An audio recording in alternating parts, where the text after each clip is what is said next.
sejam muito bem-vindos ao Capital Natural. Essa semana vamos continuar a nossa conversa da semana passada sobre a biomimética, uma ciência nova que pode ser resumida como a busca de inovação nas mais diversas áreas do conhecimento humano, da mais alta tecnologia à agricultura, através da observação e imitação dos princípios da vida na Terra. Com 3,8 bilhões de anos de evolução, a vida na Terra presente em todos os organismos e ecossistemas aqui instalados pode nos ajudar a resolver uma série de problemas do dia a dia. Continuamos, então, hoje essa ótima conversa com a bióloga Alessandra Araújo, que é biomimeticista pelo Biomimicry 3.8 dos Estados Unidos, fundadora da BioInspirations. Atua com educação e consultoria em biomimética, e com Marcelo Cardoso, que é administrador com extensão pela Kellogg Northwestern e fundador da CHIE. Se você não viu o programa da semana passada, peço que você veja, porque tem muita coisa legal lá. Agora a gente vai dar aquela continuada. E a gente estava falando sobre a utilização do sistema com o seu potencial total, com alta capacidade. E a gente não pode funcionar desse jeito, né, Marcelo? Não. Você terminou falando, se o coração ficar o tempo todo no máximo não dá certo, se o fígado ficar o tempo todo e abundância o tempo todo também não dá, né? Eu acho que tem esse ponto importante que é esse paradoxo entre existe um fluxo de abundância de vida desde que você não queira pegar ele para você. Né? Se você deixar o fluxo da vida passar e você ficar com o que você precisa para se manter vivo, e aí pensando você como indivíduo e você como organização, existe abundância de recurso. Todo o conceito, que eu acho que é rever o conceito do que é competição e do que é colaboração, se eu começar a tentar acumular, se eu começar a tentar ser produtivo, que é essa mesma metáfora, meu coração batendo, o meu fígado, tudo funcionando no seu extremo, o que eu vou fazendo? Até tem essa coisa na visão da medicina chinesa, a gente tem uma quantidade de energia aqui para a vida. Eles têm até essa visão de que a gente tem uma quantidade de batimentos cardíacos para a sua vida.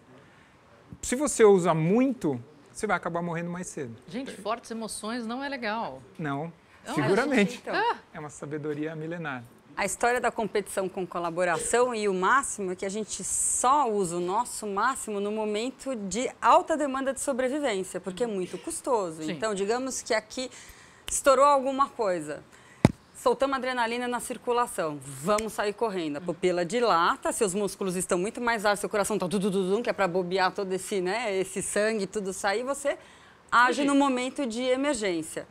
Se você não gasta energia e você passou por isso, você entra no estado de estresse, que é o que as pessoas vivem muito, um estado de estresse, porque ela entrou no seu máximo de um pico e não gastou energia, que é o momento da competição. E que tem uma coisa que eu acho que ela é um pouco assim midiática, até a ciência demorou um pouco para falar o que é competição na natureza.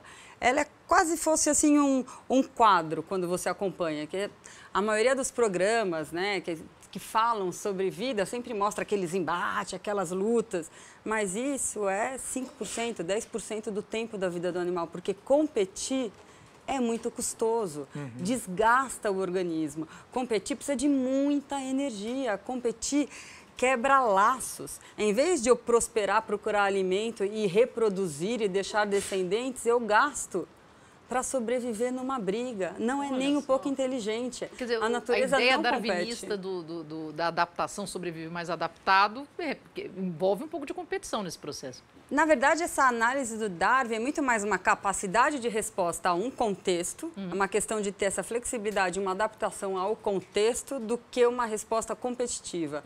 Porque o pico de espécies no planeta Terra se deu por colaboração. É a história da simbiose. A gente é uma simbiose ambulante. E todo o sistema sofre, assim, o gênero feminino. Por que ele difere, às vezes, do gênero masculino? Essa manifestação, digamos, feminina, não exatamente do sexo. Porque ele tem uma natureza muito mais colaborativa. Está muito mais aberto a encaixe das trocas, né? Nossa, e você vê o resultado, por exemplo, naquela empresa que você falou no programa anterior, que tinha 90% eram mulheres. Tem 90% de mulheres, a empresa de Nova York. Chama Eileen Fisher, que aliás tem um olhar muito... aplica a biomimética no desenvolvimento do design das roupas.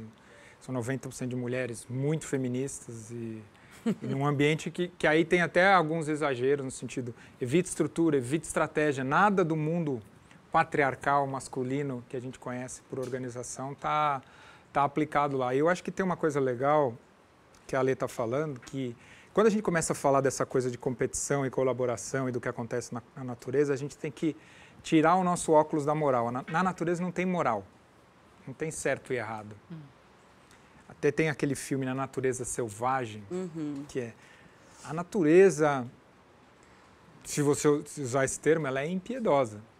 Né? Assim, por exemplo, você vai para Ilhabela e não passa repelente. Olá, borrachudo. Então não fala, ai, coitadinho. Ou seja, tem uma... A natureza vai sendo, ela vai fazendo...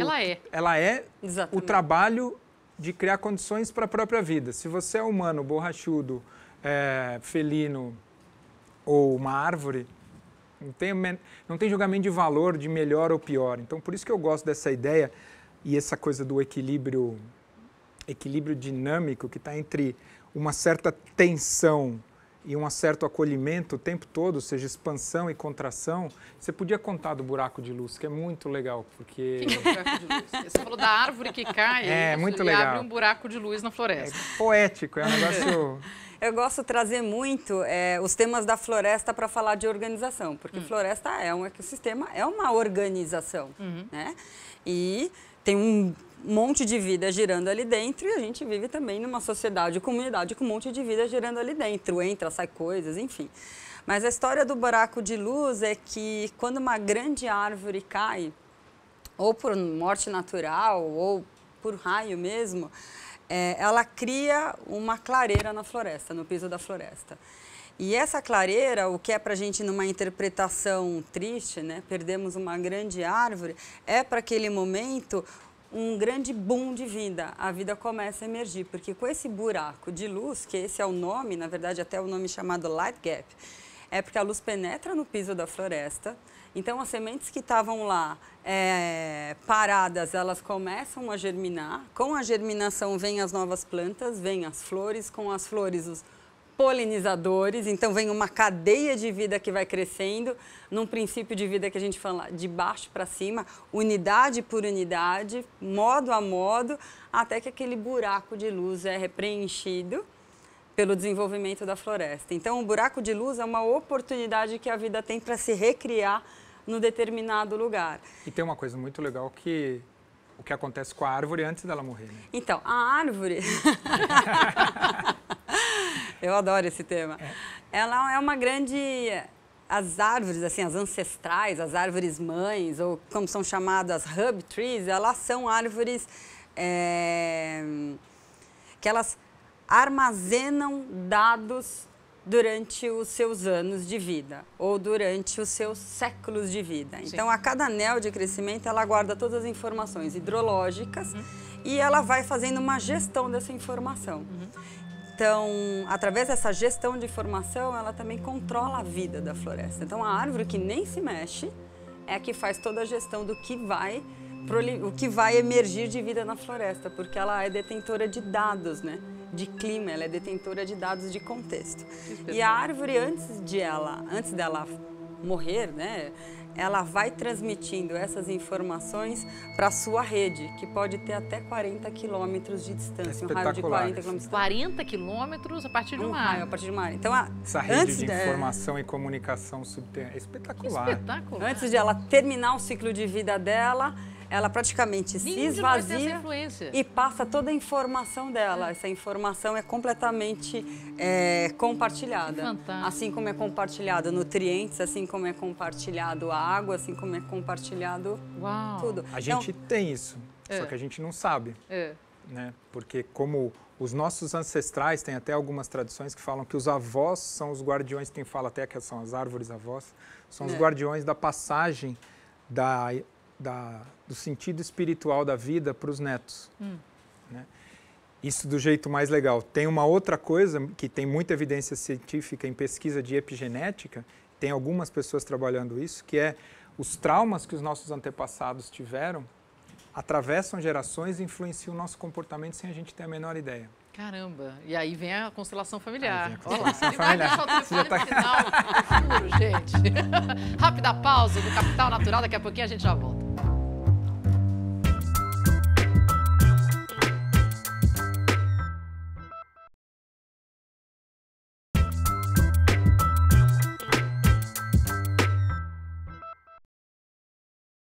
Estamos de volta com o Capital Natural, hoje falando de biomimética e inovação inspirada na natureza, com a bióloga Alessandra Araújo e o empresário Marcelo Cardoso.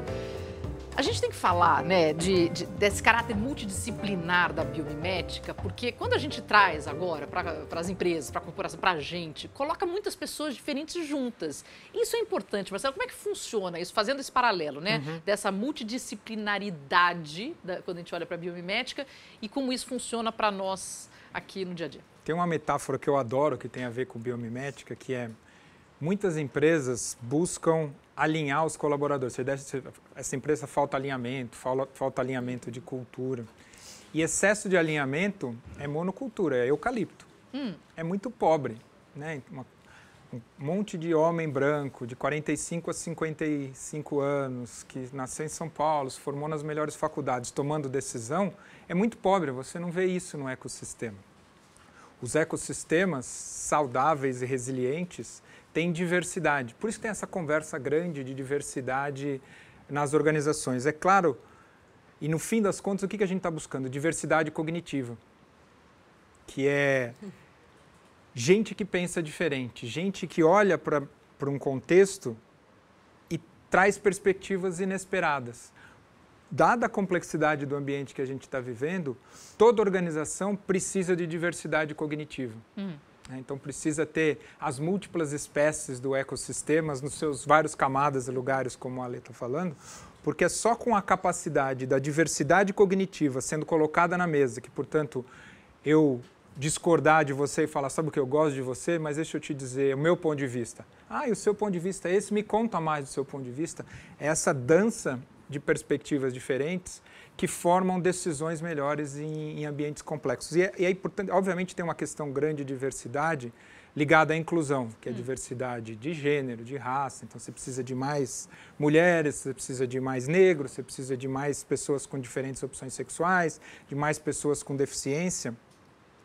Mas não necessariamente isso é suficiente. E, obviamente, é mais provável que uma pessoa negra que chega numa posição de liderança, passou por tanta coisa que ela vai ter uma perspectiva diferente do que alguém que nasceu numa boa condição, estudou numa boa escola. Então, existe uma correlação alta, mas não necessariamente ela é direta.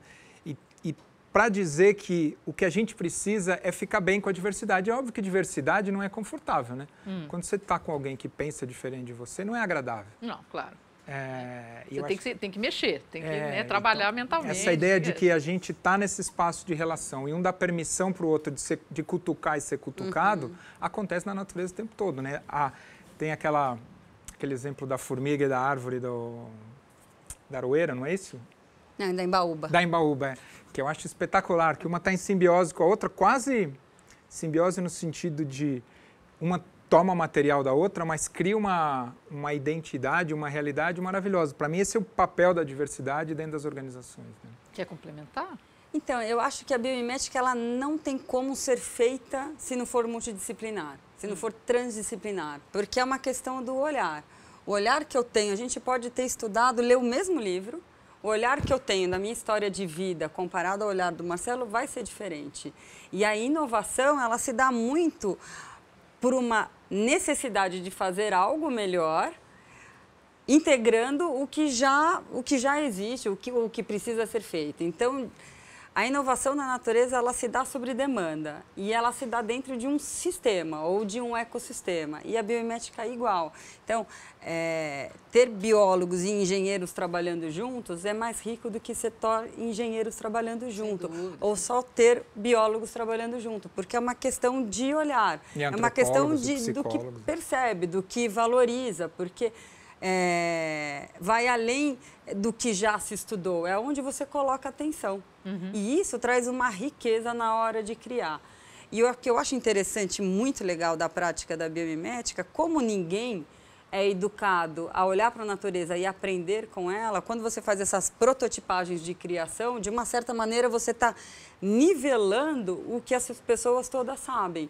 Então, você está dando chances para emergir uma inteligência coletiva e você está diminuindo, com todo digníssimo respeito, o ego.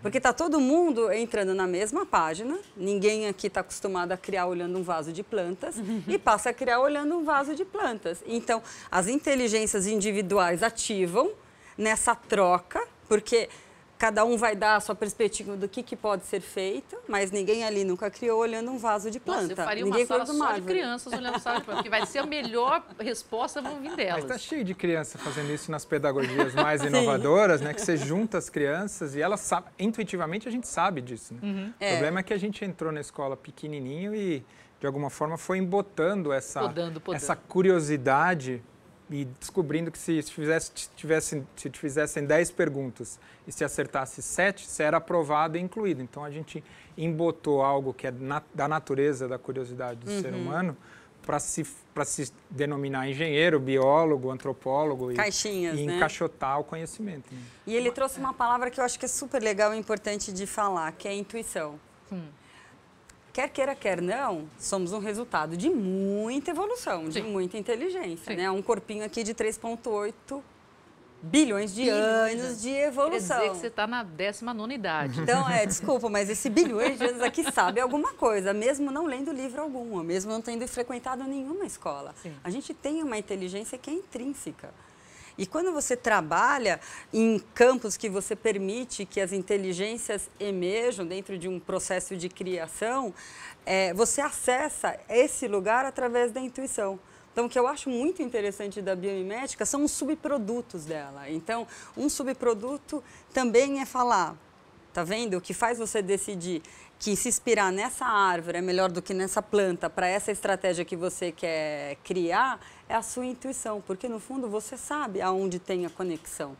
Olha que fantástico. E acho que isso para mim é uma das coisas mais bonitas que eu tenho vivenciado com a prática da biomimética. Quer dizer, a intuição é resgatar uma informação que você já tem, que está criado nesses átomos de 3,8 bilhões de anos, e a gente vai lá e busca isso, mas não sabe de onde buscou. Essa ancestralidade de conhecimento que nós somos, isso. Né? Olha então, eu acho que isso é super bonito. Eu acho que tem uma coisa legal, que a intuição não é mágica, né? Tem muita...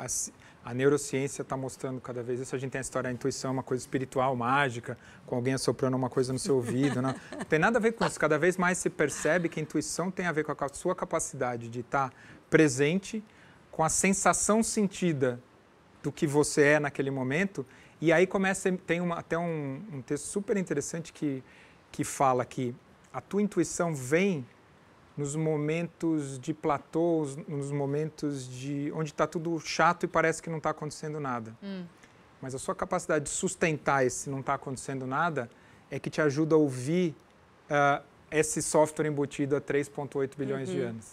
Porque se você está aqui, né, porque diz que o ego grita e a intuição sussurra. Né? Se você não silencia o que está gritando para ouvir o sussurro, você nunca presta atenção. Por isso que a meditação é uma coisa incrível, é uma ferramenta maravilhosa. Eu já perguntei para a Alessandra onde nasceu a biomimética para ela. E você, Marcelo? Olha, primeiro eu tenho uma coisa de curiosidade de aprender, mas eu tive algumas experiências até chegar na biomimética. Eu tive uma primeira experiência que me conectou com a questão de sustentabilidade, fui presidente do Hopi Hari.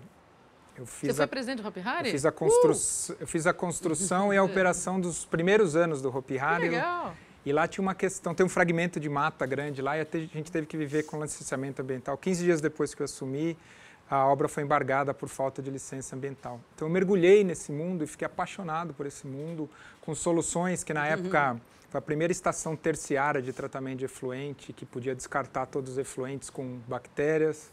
No Brasil, que era uma estação canadense, tinha reuso de água, reutilização de resíduos, tinha muitas soluções super elegantes e bonitas.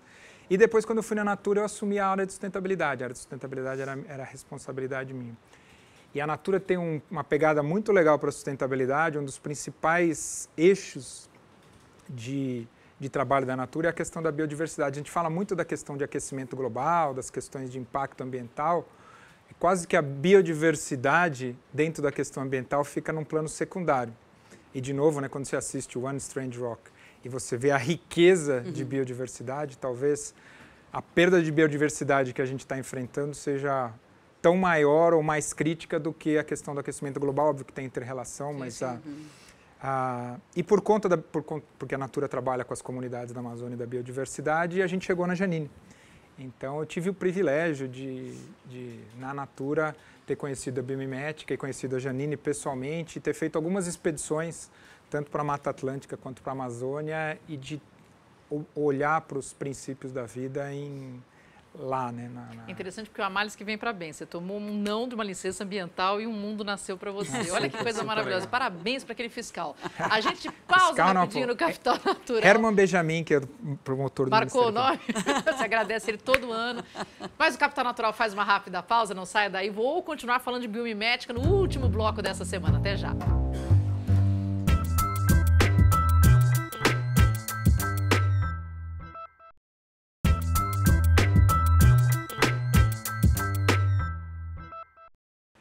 Estamos de volta com o Capital Natural, hoje falando de biomimética e inovação inspirada na natureza, com a bióloga Alessandra Araújo e o empresário Marcelo Cardoso.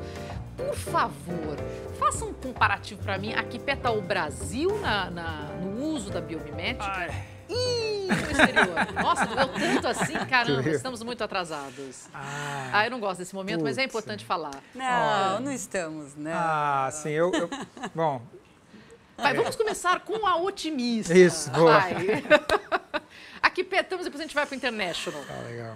Eu vivi isso muito na pele, né? Quando eu estava querendo realmente fazer o projeto do Hotel da Bahia com biomimética, tinha uma certa resistência de, puxa, mas fazer um hotel com biomimética não é coisa de MIT, isso não é coisa de Harvard, sabe aquela coisa do brasileiro como achar se não pudesse, isso aqui tá fora? Né? Eu falei assim, não, vamos fazer, é uma jornada criativa, a gente caminha juntos e criamos. Então, dentro desse contexto, eu acho que tem sido feito, sim, muita coisa. Tem cientistas, tem pesquisadores e tem designers aplicando biomimética. Talvez a repercussão desses trabalhos ainda não esteja extremamente abrangente. Mas eu vejo, sim, a ciência, na verdade, a biologia, através da prática da biomimética, cada vez mais permeando organizações. Hoje, eu dou consultoria para empresas que eu nunca imaginei que eu fosse dar, falando sobre a inteligência da natureza e como que a gente pode aprender e criar com ela. A gente vê, por exemplo, até no esporte uma busca com relação a isso, quando eu falo na coisa da vestimenta, aquela que tem, por exemplo, para natação, para todos os esportes. A pele do tubarão, aquela coisa toda, você tem a utilidade. Então, o esporte busca muito isso, não? Sim, porque se para pensar que a natureza, ela opera por eficiência. É muito difícil fazer matéria, né? Uma árvore não levanta a saia dela, as raízes vai para um supermercado ou para um médico. Ninguém faz isso. Claro. Então, ela tem que operar no ótimo dela. E o ótimo de eficiência comparado ao volume de matéria e a resposta que aquilo precisa ser dado. Então, se você pensa que bactérias viveram no planeta Terra por só apenas 2 bilhões de anos, todas as superfícies tem alguma tecnologia para lidar com o excesso de bactéria ou com alguma coisa que possa ser patogênica. Então, já foi inspirado na superfície de tubarão para justamente evitar com aquelas escamas uma melhor fluidez e menos acúmulo de bactérias, para diminuir um problema de uma eventual toxicidade, uma eventual infecção na pele do tubarão. E a partir desse fluxo de escamas, foi pensado naquela roupa que tem uma fluidez melhor. E tem uma série de coisas, por exemplo, o nosso corpo, ele passa a própria preparação, nosso esporte de alto rendimento é genético, né? Os atletas que competem, sei lá, o Phelps, por exemplo, que é um grande exemplo, né? Ele é espetacular, mas ele tem uma envergadura, uma envergadura, o tronco dele é muito menor que as pernas, ou seja, geneticamente ele já é quase um peixe. Os atletas de explosão, o Usain Bolt, por exemplo, o tamanho dos glúteos dele, do músculo da coxa, é desproporcional. Aí não vale, não tinha que competir, tinha que botar ele numa categoria dele. É por isso que esses caras chegam, né? Por isso que a maioria daqueles caras que chegam numa final de 100 metros, por exemplo, todos eles têm uma predisposição genética muito diferente da média das pessoas. Então, tem uma própria seleção natural e depois meu filho é atleta de vôlei, tem toda a preparação para atleta de alto rendimento. Tem princípios de biomimética ou de vida, de biologia, muito aplicados para aumento de desempenho. Não chega a ser saudável, tem esse problema, né? Porque não é exatamente saudável, mas é super aplicado. O Marcelo, ela falou a parte mais positiva com relação ao Brasil. Você não estava tão otimista assim. Como é que está lá fora? Quem que está mais à frente no estudo da biomimética e na aplicação disso? Eu acabei de vir agora de um programa em Berlim, onde o Otto Scharmer juntou 50 pessoas de 24 países diferentes para pensar os princípios de biomimética, os princípios da vida aplicados em ecossistemas de empreendedorismo social ou de organizações. Então, na Europa, principalmente os países da Escandinávia, Holanda, Alemanha, alguns lugares... Aquela patotinha de sempre. Costa oeste dos Estados Unidos. Japão. Japão está nadando de braçada. Nossa. A própria China, eu me surpreendi, que tem muita coisa legal. Olha. Mas mais voltado para empresas de tecnologia? Não. Voltados para soluções para a África, soluções para a Ásia. Além do próprio umbigo. Soluções. Tem uma coisa muito legal, falando em biomimética, que é o modelo de agrofloresta. Que é você, ao invés de pensar em agricultura tradicional, pensar no modelo de agricultura que você recompõe espécies nativas de um certo ecossistema que também são produtivas, quer seja cítricas, quer seja madeira, quer seja sementes. E aí o que você faz no tempo, esses sistemas são muito mais produtivos do que os sistemas de agricultura tradicionais, recompondo biomassa, sendo orgânico, resgatando fauna. Então, tem um movimento grande de regeneração por trás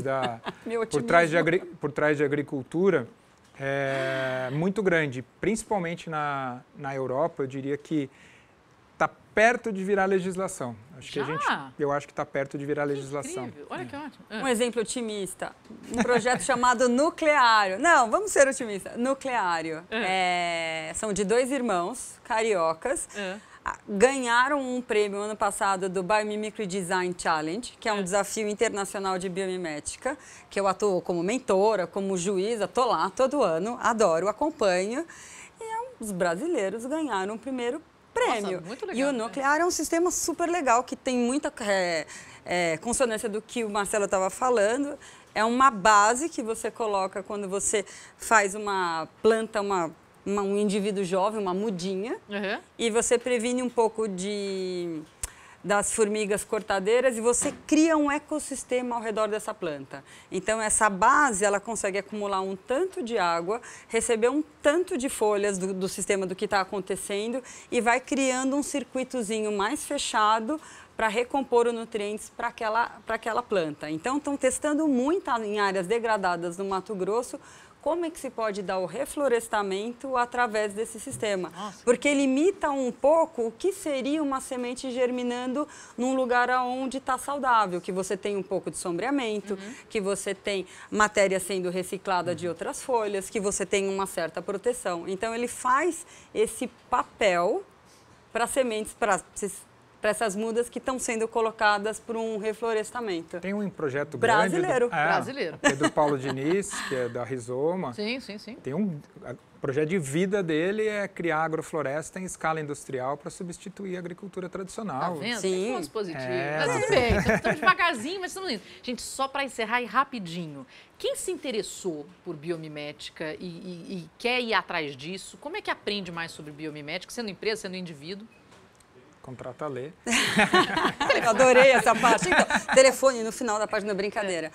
Eu trabalho muito com educação, então eu dou aula de biomimética em algumas escolas já, escola de inovação, escola de design thinking, que a princípio ninguém olha para a natureza como resposta e a gente faz coisas incríveis, muito legais. Já trabalhamos com morador de rua do Rio de Janeiro. Olha que legal. E como resolver esse tema com biomimética.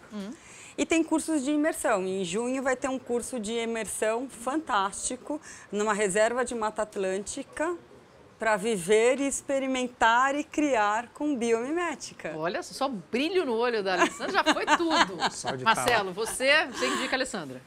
Não, acho que além de indicar a Alessandra, eu acho que tem bastante gente fazendo isso, então Acho que se você googar biomimética, você vai encontrar. Tem o livro da Janine traduzido, tem bastante coisa. Só para explicar, porque a gente falou da Janine o tempo todo, mas as pessoas não sabem quem é a Janine. Janine Benyus e a alemã... Dana Baumauster. Dana Baumauster. Baumauster. São as duas fundadoras do conceito, na realidade, que não é um conceito novo, mas que elas nomearam e transformaram em tecnologia.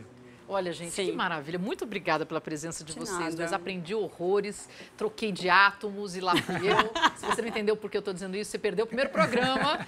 E o programa de hoje fica por aqui. Agradeço os nossos convidados, a bióloga Alessandra Araújo, que é biomimeticista pelo Biomimicry 3.8 dos Estados Unidos, agora eu falei direito, fundadora da BioInspirations ou BioInspirations, atua com educação e consultoria em biomimética, e o Marcelo Cardoso, administrador com extensão pela Kellogg Northwestern e fundador da XI. Bom, semana que vem eu volto com outro assunto. Eu espero que você continue conosco, reveja os nossos vídeos no YouTube e no portal bandnewstv.com.br e curta nossa página no Facebook. Eu sou a Marina Machado e até a próxima.